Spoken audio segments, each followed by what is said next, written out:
De acá en más. Con María O'Donnell. Un tutorial para tiempos complejos.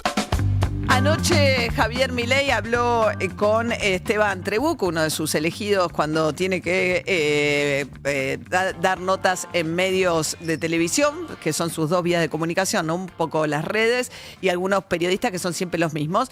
En este caso, Esteban Trebuch decía en el medio una especie de guerra solapada que pasa por alto por ahí para los televidentes, que tiene que ver con el éxodo masivo de gran parte de las figuras de La Nación Más a América 24, de la mano de Juan Cruz Ávila, que fue el que armó la programación. Estaba en América y se fue y armó la programación de La Nación Más y ahora vuelve a armar toda la grilla periodística de A24.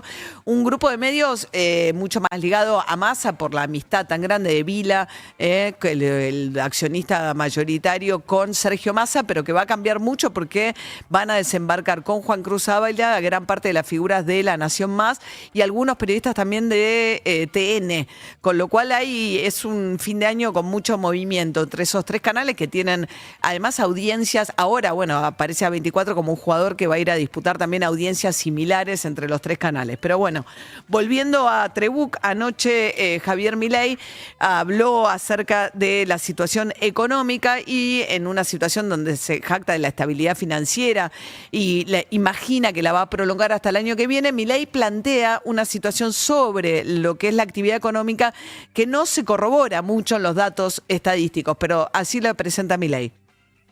¿Sabes cuánto es hoy el nivel de pobreza acorde a las estimaciones de Martín González Rosada? ¿Cuánto?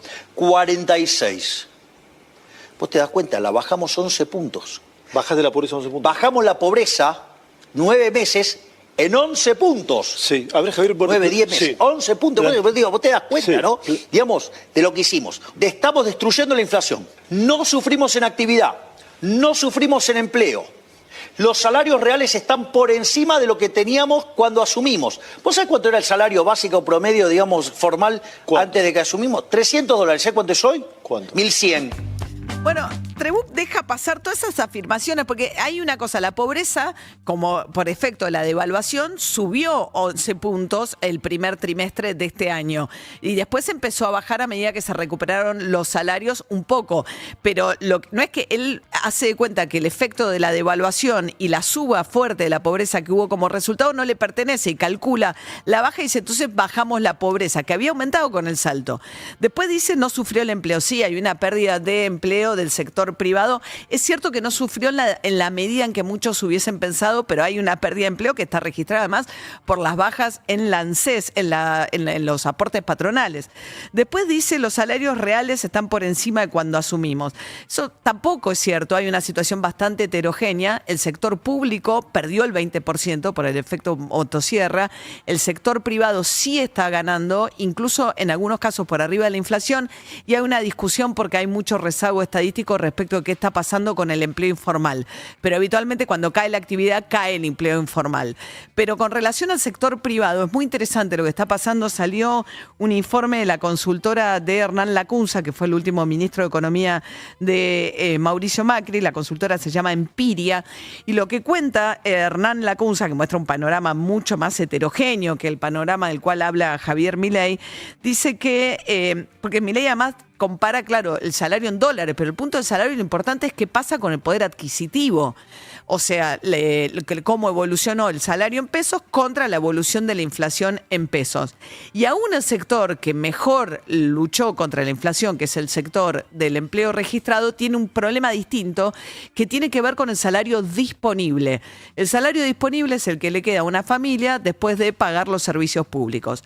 Como Milei, en efecto, recibe el gobierno con un atraso y con un peso muy grande que de vuelta, como el kirchnerismo lo había dejado con un peso muy grande sobre el presupuesto, de una asignación además bastante ineficiente de los subsidios a los servicios públicos. Después vino Macri, actualizó todo de golpe, después vino Alberto Fernández y volvió a hacer un nuevo atraso de aquello que el propio Guzmán, que era el ministro de Economía, decía que era una mala idea, porque era un subsidio de los pobres a los ricos. Pero en todo caso, Milei ajusta el tema de las tarifas, todavía falta un tramo además con eso, porque falta los sectores medios que según según anunció ayer la secretaria de Energía, bueno, prorrogaron la emergencia energética hasta mediados del año que viene y se va a reconfigurar todo el tema de los subsidios para que quede realmente acotado a la tarifa social de los sectores populares, y va a quedar mucho más restringido el acceso a los sectores medios que todavía hoy tienen casi el 50% de subsidio incorporado en las tarifas. Pero bueno, volviendo al argumento de Hernán Lacunza, lo que él dice es que lo que se redujo es el ingreso disponible.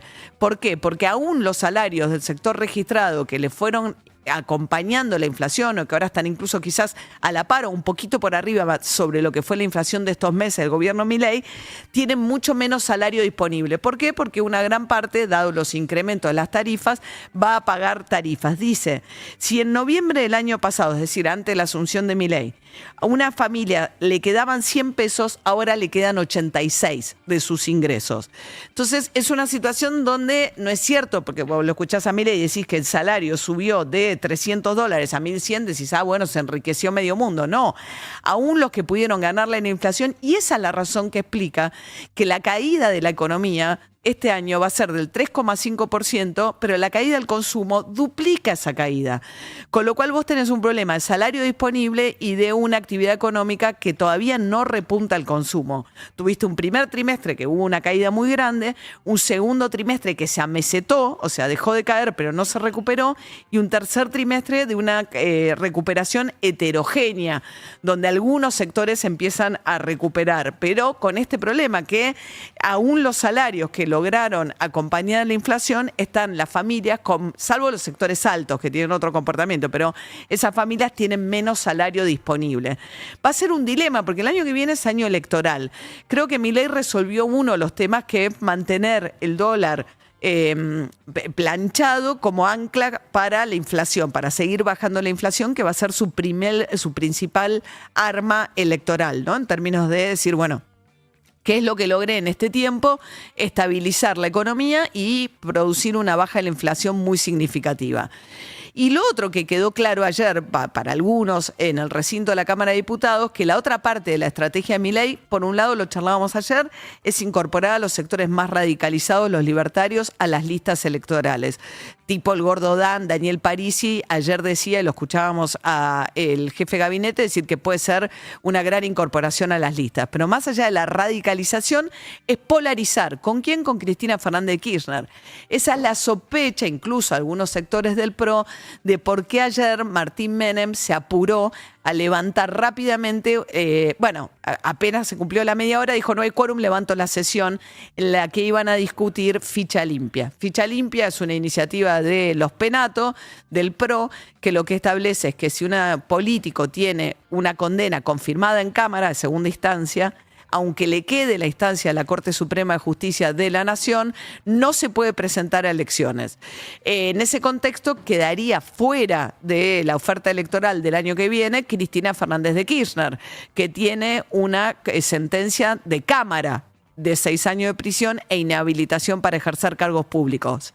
Pero como todavía le queda a la Corte Suprema, en teoría Cristina Fernández de Kirchner puede ser candidata en las próximas elecciones. ¿Qué pasó ayer? Bueno, entonces si estaba por avanzar esta propuesta en el Congreso, eso sí la dejaría inhabilitada a Cristina Fernández de Kirchner.